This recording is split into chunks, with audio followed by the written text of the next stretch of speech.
Hello दोस्तों, ई Gurukul academy में आपका स्वागत है।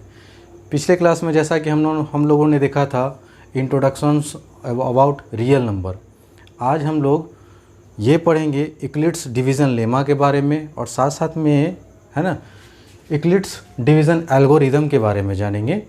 तो आइए एक एक कर हम लोग पहले जितने भी छोटे छोटे थ्योरेटिकल पोर्शन है ना वो जान लें, तब जाके हम लोग इस पे बेस्ड जितने भी क्वेश्चंस है वो एक एक कर हम लोग क्वेश्चन को डिस्कस करने वाले हैं।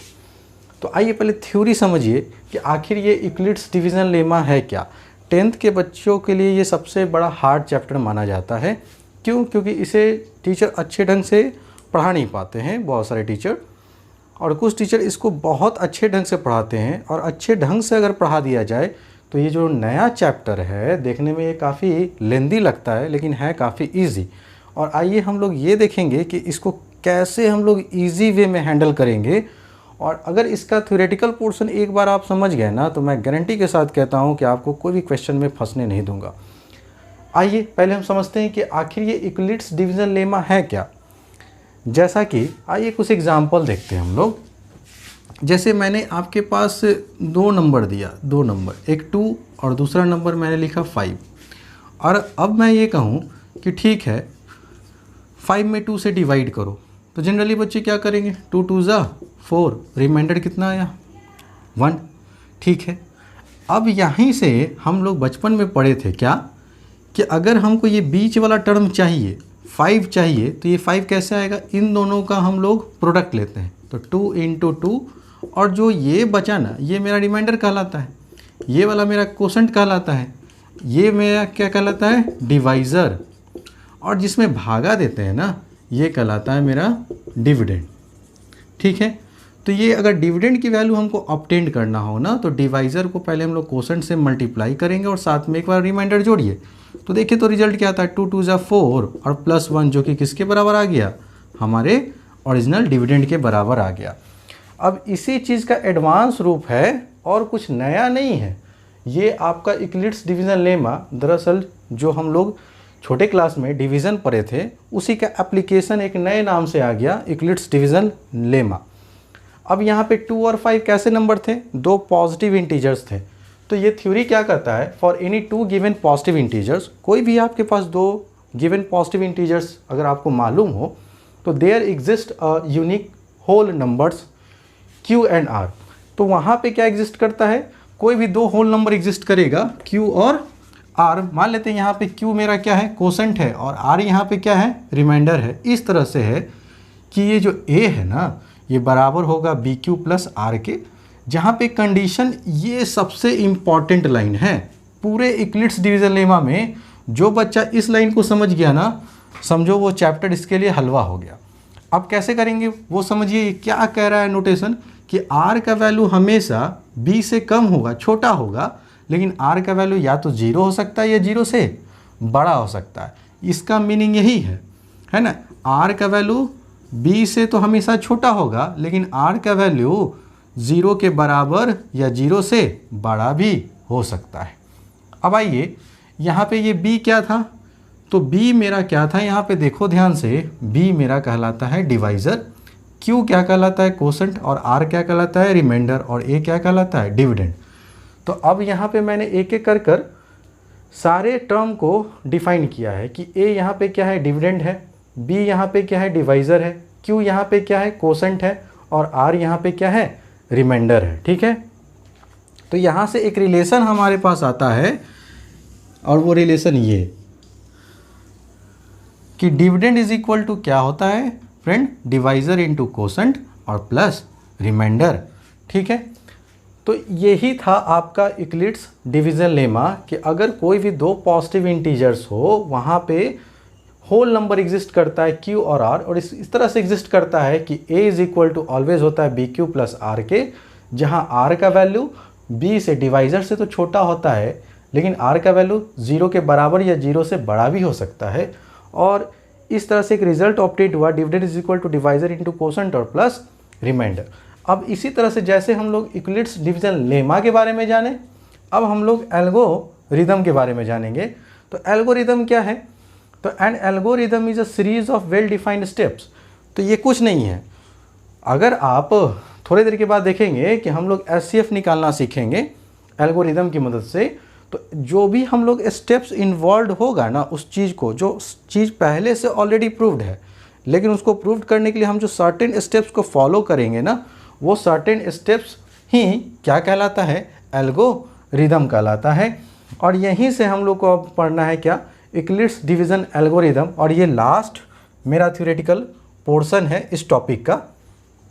ये एक टेक्निक होता है किस चीज़ के लिए सर, तो to compute the HCF of two given positive integers. कोई भी आपके पास अगर दो पॉजिटिव इंटीजर्स हो और उनका आपको क्या निकालना हो, एचसीएफ निकालना हो, तो हम लोग क्या अप्लाई करेंगे, डिवीज़न एल्गोरिदम स्टेप, है ना। तो हम लोग यूक्लिड्स डिवीज़न एल्गोरिदम की मदद से किसी भी दो पॉजिटिव इंटीजर्स के बीच में हम लोग उसका एचसीएफ निकालने का जो प्रोसेस होता है, ठीक है, जो स्टेप्स होता है, वही हम लोग इसमें पढ़ते हैं डिवीज़न एल्गोरिदम में।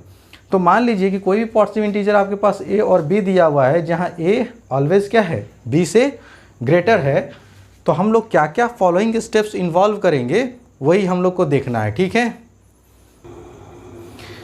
तो अभी हमने देखा था यूक्लिड्स डिवीज़न एल्गोरिदम।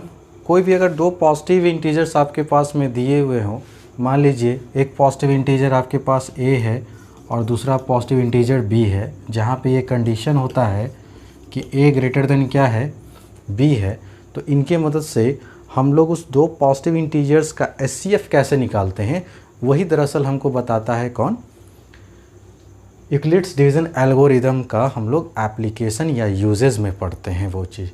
जैसे मान लीजिए सबसे पहला आपको स्टेप क्या फॉलो करना है कि आप सबसे पहले ए को बी से डिवाइड करेंगे। जैसे ही आपने ए को बी से डिवाइड किया, तो मान लीजिए कि क्यू आपका कोसेंट मिला और आर आपका रिमाइंडर मिला, तो आप तुरंत लगाएंगे यूक्लिड्स डिवीज़न लेमा कि dividend is equal to divisor into quotient और प्लस रिमाइंडर, जहाँ पर इस रिमाइंडर का जो वैल्यू होगा ना, वो डिवाइज़र से छोटा और या तो जीरो के बराबर या जीरो से बड़ा होता है। तो ये कंडीशन हमने यूक्लिड्स डिवीज़न लेमा के अकॉर्डिंग लगाया।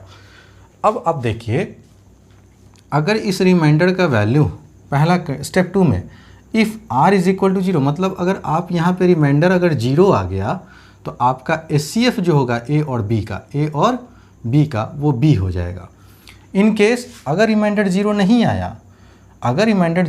आया, कुछ और ही आ गया, तो फिर से आप अप्लाई करेंगे डिवीज़न लेमा किस पे, बी पे और आर पे। फिर से आप बी और आर पे आप अप्लाई करेंगे यूक्लिड्स डिवीज़न लेमा। स्टेप 3 में क्या करना है कि कंटिन्यू द प्रोसेस। इस तरह से आप प्रोसेस को कंटिन्यू करते रहेंगे तब तक जब तक कि आपका रिमाइंडर क्या नहीं आ जाए, ज़ीरो नहीं आ जाए, ठीक है। जैसे ही आपका रिमाइंडर जीरो आ गया ना, तो जो आपका लास्ट डिवाइज़र होगा वो आपका रिक्वायर्ड एचसीएफ होगा। तो ये छोटे छोटे दोस्तों 3 थ्योरी था। अब इस 3 थ्योरी के बेसिस पे अब हम लोग क्वेश्चन को सॉल्व करना सीखेंगे। तब तक के लिए बने रहिए ई गुरुकुल एकेडमी के साथ। लाइक करें, शेयर करें और कमेंट करें। अगर कोई भी प्रॉब्लम होता है तो आप कमेंट बॉक्स में कमेंट कर सकते हैं। Thank you very much. Hi everyone, E Gurukul academy में आपका फिर से स्वागत है। आज हम लोग यूक्लिड्स डिवीज़न लेमा के बेसिस पे ये फाइंड करना सीखेंगे कि दो नंबर्स के बीच में एचसीएफ कैसे निकाला जाता है, ठीक है ना। तो जैसा कि आप लोग बोर्ड पे देख रहे होंगे, मैंने सबसे पहले एनसीईआरटी का एक्सरसाइज 1.1 का कुछ क्वेश्चन ले रखा है, फिर आरएक्स अग्रवाल का भी 3 क्वेश्चन ले रखा है, और ये 6 क्वेश्चन को हम लोग देखेंगे कि किस तरह से हम लोग, है ना, इन दो नंबर्स का एचसीएफ निकालेंगे with the help of Euclid's division lemma के थ्रू। आइए सबसे पहले हम लोग एनसीईआरटी का प्रॉब्लम करेंगे, प्रॉब्लम नंबर 1। तो आइए सॉल्यूशन देखते हैं एनसीईआरटी का।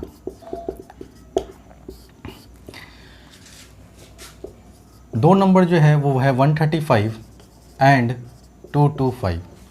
तो आप सबसे पहले ये देखेंगे कि इन दोनों नंबर में से जो बिगर नंबर है, ठीक ना, वो मेरा डिविडेंड कहलाएगा, और जो छोटा नंबर होगा वो मेरा डिवाइज़र कहलाएगा।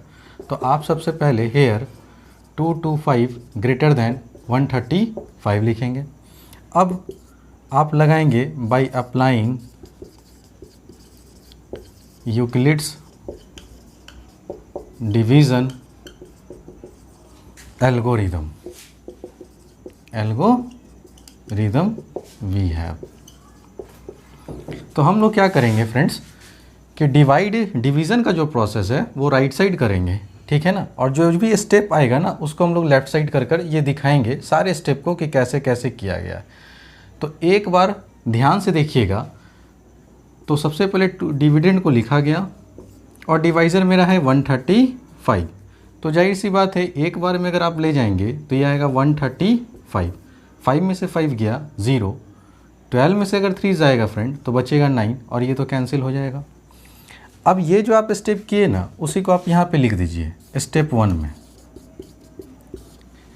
है ना। यहाँ पे मेरा डिविडेंड क्या है 225, तो आप लिखेंगे 225 इज इक्वल टू डिवाइज़र कितना है 135 इंटू कोसेंट कितना है 1 और रिमाइंडर कितना है 90।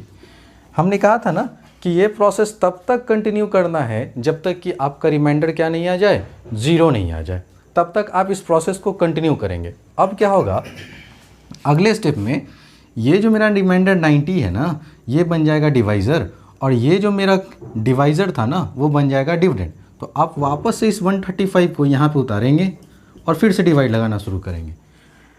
तो फिर से अगर एक बार में ले जाएंगे तो कितना आ जाएगा 90, घटाइए 5, 13 में से 9 गया तो 4 आया। अब जो ये स्टेप किए ना आप यहाँ पे स्टेप 2 में मेंशन करेंगे।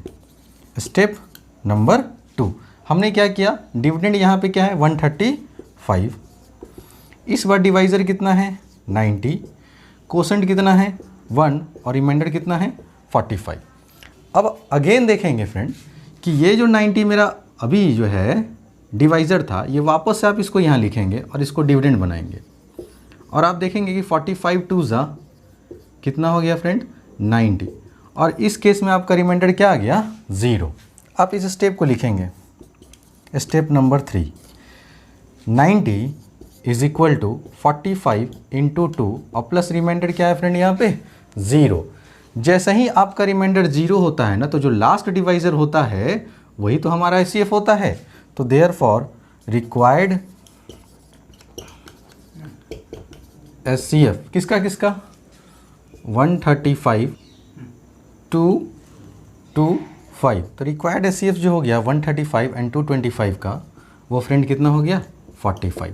तो इस तरह से आपने देखा कि with the help of Euclid's division algorithm how we can calculate the HCF of 2 given number. और जो भी आपने स्टेप लिखा ना यही स्टेप जो है ना एल्गोरिदम कहलाता है, ठीक है। तो अब हम लोग पहले इसको आप एक बार अच्छे से देख लेंगे। स्क्रीनशॉट लेना है तो आप लोग स्क्रीनशॉट ले सकते हैं। अब हम लोग नेक्स्ट क्वेश्चन देखेंगे।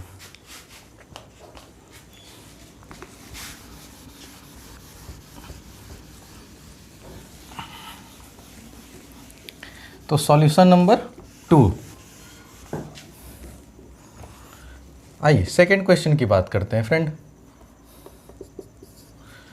अब हमको जो एचसीएफ निकालना है वो 196 एंड 38220 का निकालना है।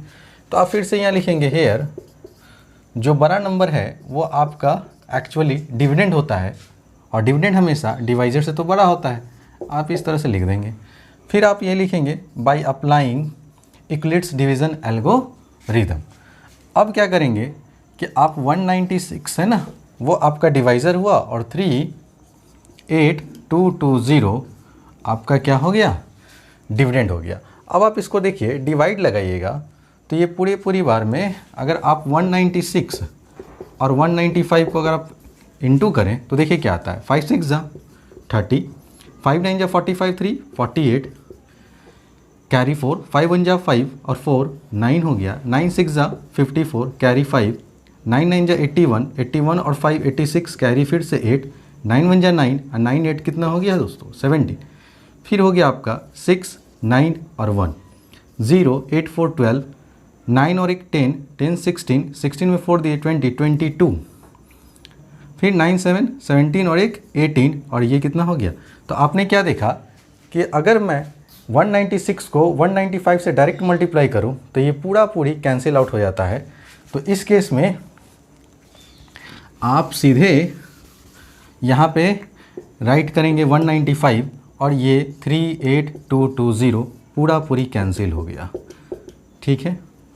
तो इस केस में आपका एक ही स्टेप बनेगा और वो स्टेप यहाँ पे लिखेंगे आप लोग आराम से। स्टेप नंबर 1 कि dividend is equal to divisor into quotient और प्लस आपका रिमाइंडर, और रिमाइंडर इस केस में क्या है 0। तो जो लास्ट जब जैसे ही मेरा लास्ट स्टेप जो रिमाइंडर 0 आया तो जो बचा हुआ डिवाइज़र है वही तो हमारा एचसीएफ कहलाएगा।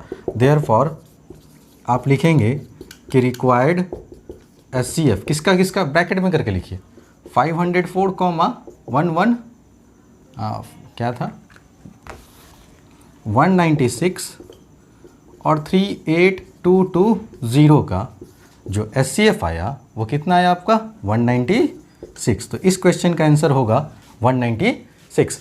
एक बार फिर से देखें। अब हम लोग बढ़ेंगे क्वेश्चन नंबर 3 की तरफ। आइए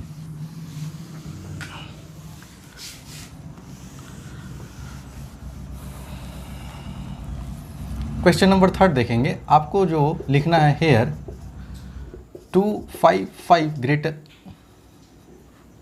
867 ग्रेटर है ऑलरेडी 255 से, आप ऐसे लिख देंगे। फिर लगाएंगे आप इक्विलिट्स डिवीज़न लेमा।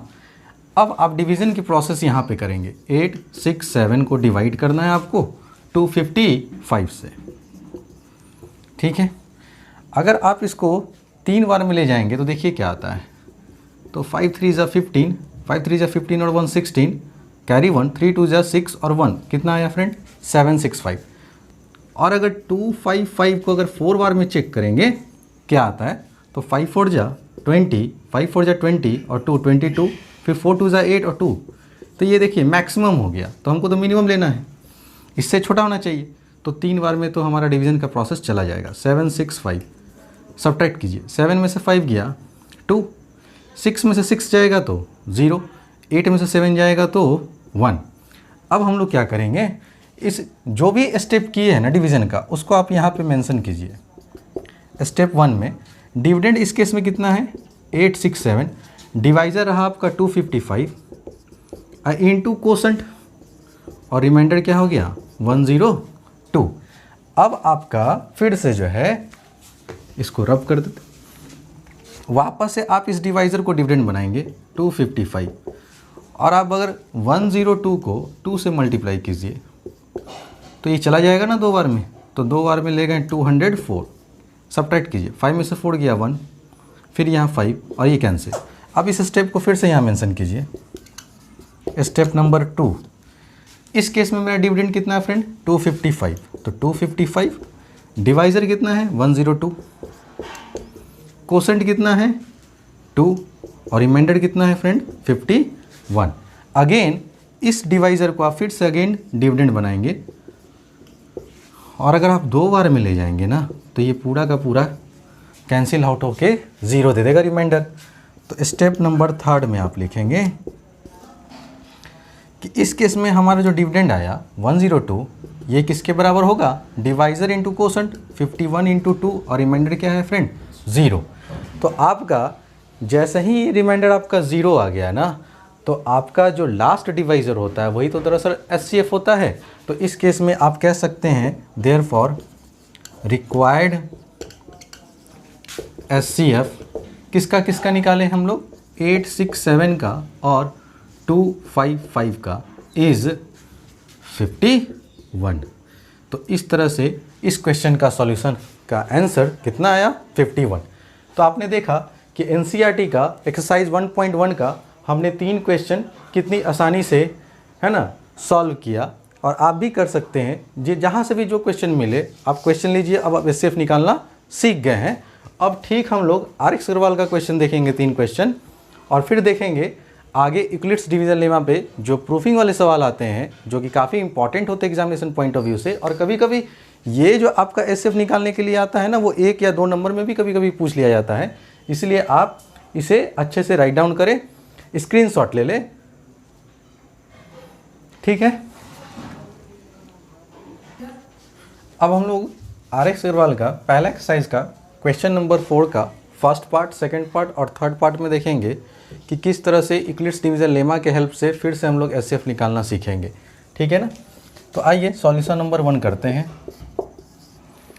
हेयर आप लिखेंगे सबसे पहले 2520 इज़ ग्रेटर दैन 405। तो आपका डिवाइज़र हो गया 405 और डिविडेंड हो गया 2520। ठीक है, अगर 405 को अगर आप 4 से मल्टीप्लाई करते हैं तो देखिए क्या आता है, 5 4 जा 20, 4 4 जा 16, ये तो काफ़ी कम है। आगे बढ़िए, अगर आप इसको 6 बार में करते हैं तो देखिए क्या आता है, 6 5 जा 30, 6 4 जा 24, तो ये चला जाएगा ना।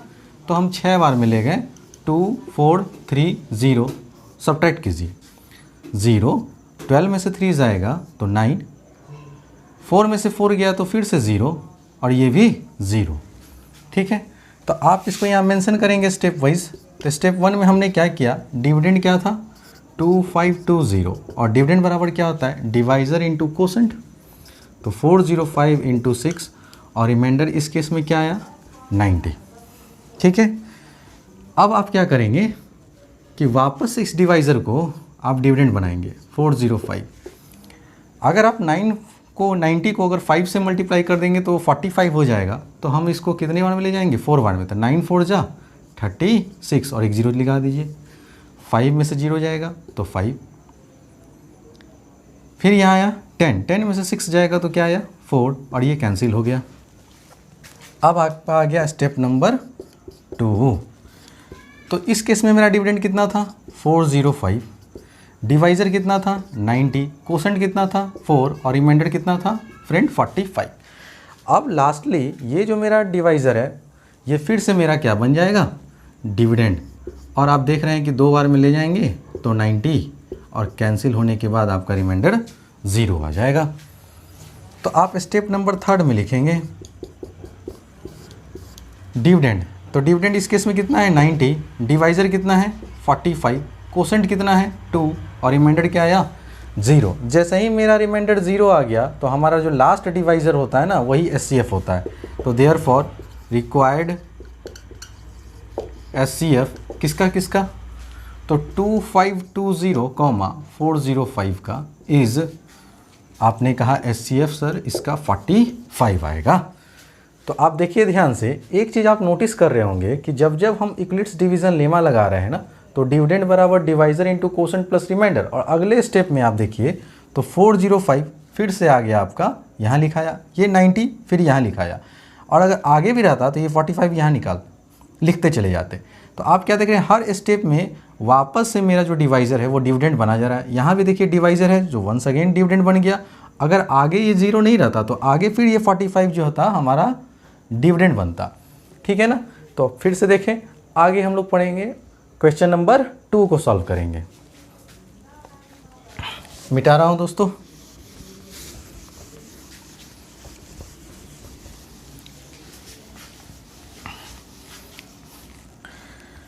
आइए सॉल्यूशन नंबर 2 देखते हैं। यहाँ पे फिर से लिखेंगे हेयर 1188 ये ग्रेटर है किससे 504 से। तो लगाएंगे by applying Euclid's division algorithm we है। सबसे पहले आप डिविडेंड को लिखें। बड़ा नंबर हमारा डिविडेंड होता है, छोटा नंबर हमारा डिवाइज़र होता है। इसको आपको डिवाइड करना होगा। तो आप देख रहे हैं कि 5 2 जा 10 होता है, इसका मतलब 2 बार में तो चल ही जाएगा। तो 4 2 जा 8, ये 0 और 5 2 जा 10, सब्ट्रैक्ट करें, 8 में से 8 जाएगा तो 0, फिर से यहाँ 8 उतरा, यहाँ 1 उतरा और ये कैंसिल हो गया।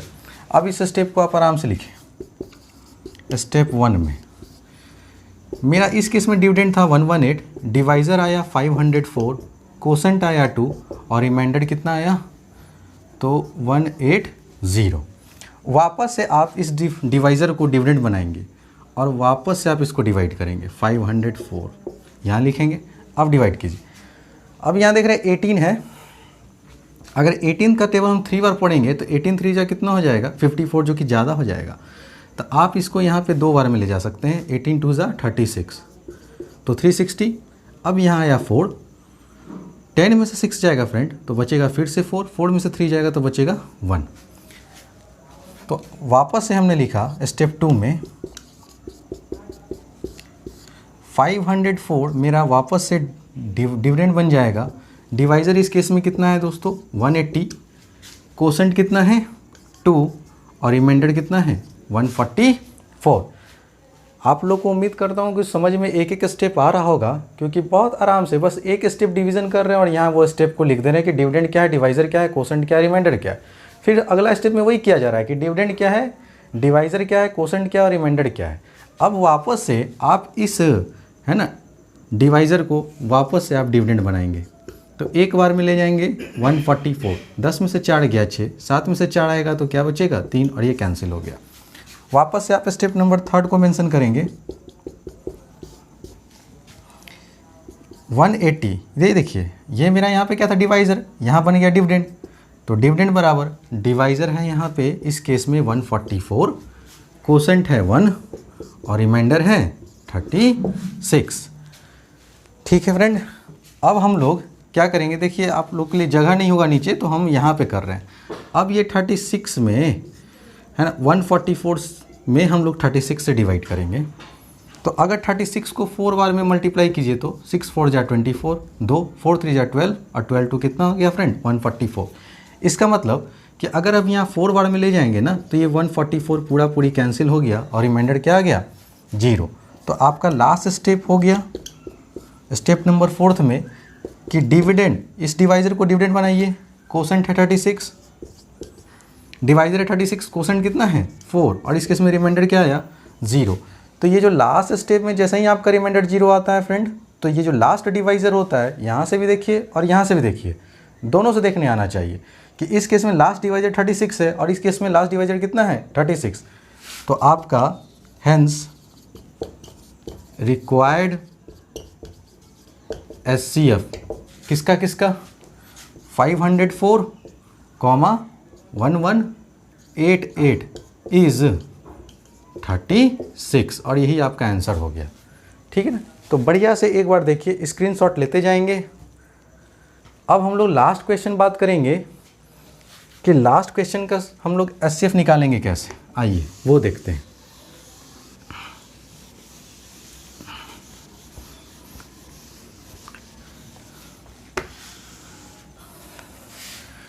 तो इस केस में आप लिखेंगे hair 1575 is greater than 960।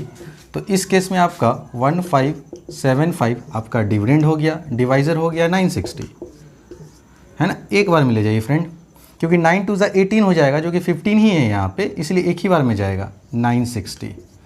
Subtract कीजिए, 5 में से 0 जाएगा तो 5, 7 में से 6 जाएगा तो 1 और 15 में से 9 जाएगा तो बचेगा 6। अब इसको चीज़ को यहाँ लिखिए स्टेप 1 में क्या लिखेंगे, dividend is equal to divisor into quotient अब प्लस का रिमाइंडर।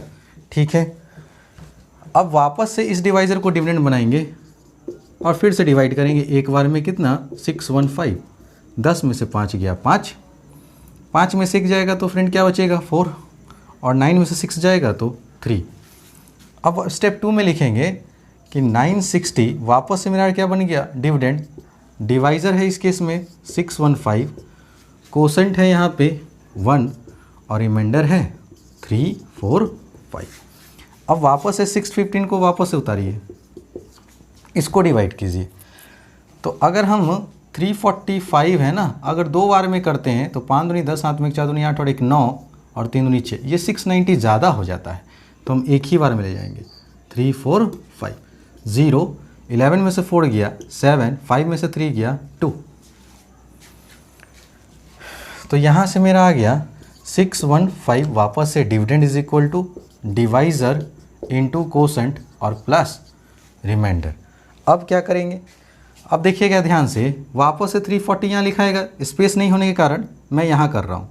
270 को 345 में 270 से फिर से डिवाइड कीजिए तो आप क्या कहेंगे, एक बार में जाएगा ना, तो 270 एक बार में गया तो 5 में से 0 गया तो 5, 14 में से 7 गया 7 और ये कैंसिल हो गया। तो आपका स्टेप 4 लिखाएगा 3 4 5 dividend is equal to divisor into quotient और रिमाइंडर कितना आया 75। अब वापस से 270 यहाँ लिखिए और डिवाइड करना शुरू कीजिए। तो अगर 75 को 4 से मल्टीप्लाई करते हैं, 5 4 जा 22, 7 4 जा कितना होता है 28 और 2 30, तो ये आ गया आपका 300। तो ये ज़्यादा हो गया। तो अब हम लोग क्या करेंगे कि 3 बार में देखेंगे। 5 3 जा 15 1, 7 3 जा 21 और 1 22। तो ये 3 बार में चला जाएगा दोस्तों, 2 2 5। 10 में से 5 गया 5 और यहाँ बचा कितना, 6 में से 2 जाएगा तो 4 और ये कैंसिल हो गया। तो अब वापस से आपका स्टेप 5 लिखाएगा। स्टेप 5 में आपने क्या किया, dividend is equal to divisor into quotient और प्लस रिमाइंडर। अब आगे बढ़ेंगे, थोड़ा सा स्पेस बना रहे हैं,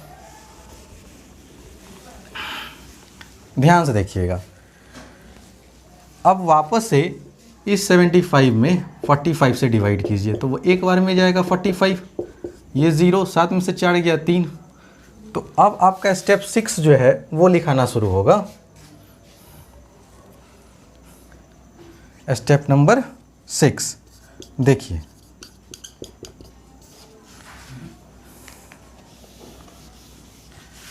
अब इसको मिटा देते हैं।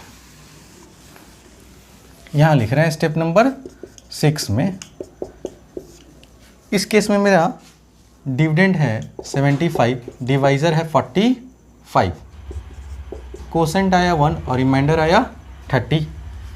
अब वापस से 45 लिखेंगे यहाँ पे और एक बार में ले जाएंगे 30, ये हुआ 5 और 4 में से 3 गया तो ये बचा 1। तो स्टेप नंबर 7, ये डिवीज़न काफ़ी लंबा है फ्रेंड, ठीक है ना। तो 45 इज इक्वल टू 30 इंटू 1 और रिमाइंडर इस केस में कितना 15। और फिर लास्टली आपको क्या करना है कि 2 बार में ले जाएंगे और ये कैंसिल हो गया, रिमाइंडर क्या आ गया 0। तो ये हो गया आपका step number 8। Dividend is equal to, इस केस में डिवाइज़र है 15, कोसेंट आया 2 और रिमाइंडर आया 0। तो ये जो आपका लास्ट स्टेप आया जहाँ पे रिमाइंडर क्या आ गया 0, तो आपका रिक्वायर्ड डिवाइज़र ही आपका रिक्वायर्ड एचसीएफ होगा। देयरफॉर आप कह सकते हैं क्या कि रिक्वायर्ड एचसीएफ किसका था, तो 960,1575 का क्या आया आपके पास, एचसीएफ 15 आया। ठीक है, उम्मीद करता हूँ दोस्तों आपको सारा अच्छे से समझ में आ गया होगा। आपको क्या करना है, आगे कि जितने भी वीडियोज़ अपलोड होंगी आप लोग उसको देखते रहेंगे और इस चैनल को अच्छे से आप लोगों का साथ चाहिए। आप लोग इसको जितना हो सके है ना उतना लाइक कीजिए, शेयर कीजिए अपने दोस्तों के साथ और हर दोस्तों को पहुंचाइए ताकि हर बच्चा मुझसे जुड़ सके और फ्री ऑफ कॉस्ट एक एक चीज़ को वो पढ़ सके। Thank you very much.